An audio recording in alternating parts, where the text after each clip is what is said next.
ወይኔ ጠፍጡ ሚያነኝ ዛሬ መሰራላችሁ ገንፎ ነው። ማን ወለደ? ትላረጋለው ማን ወለደ? ሚያዬ ዲሊሽስ ወተት የገባበት ገንፎ ምን አይነት አሰራር ነው ሚያዬ? ጨው ላረጋለው።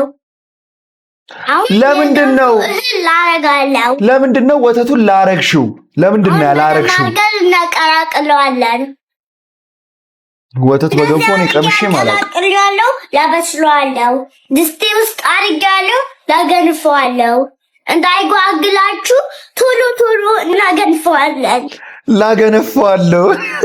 ልትገነፋ ነው። አገንፊው የት አባቱ። በጣም ጠንካራ ልጅ ያስፈልጋል። እንዳንቺ አይነት ገነፋልሽ ጎበዝ። በወተት እንዴት ገንፎ እንደሰራሽ፣ እንዴት እንደሚጣፍጥ ገንፎ፣ እንዴት ቆንጆ ገንፎ እንደሰራው እዩት። በጣም ነው የሚያምረው። እንዳንቺ ቆንጆ ቁርስ ስርላችሁ። ትንሽ ቅቤ ላረጋለሁ። ሀብታም ናችሁ ነች። ገንፎ ይላረጋለሁ። ሀብታም ናችሁ። እንደዚህ ቅርጽ እናስይዛለን። እንደዚህ ጎበዝ።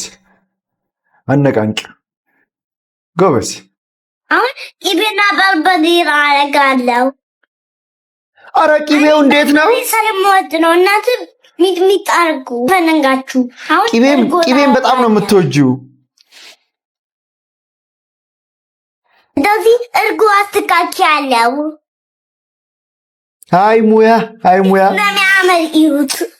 አሁን ይቀማል። አረ ሚያዬ በኢኤምኤስ ላኪልኝ፣ በኢኤምኤስ ላኪልኝ እስቲ። እኔ ደግሞ ድርቆሽ ምን አለ ላክልሽ ከኢትዮጵያ። ሙያሽ በጣም ነው የሚጣፍጠው። እቤታችሁ ስሩት። ብትፈልጉት ምግብ በምን ኢኮኖሚ ኮሜንት ላይ ጻፉኝ። ኮፒሼ ላይ ካርጉ ከፈለጋችሁ ፎሎ አርጉ።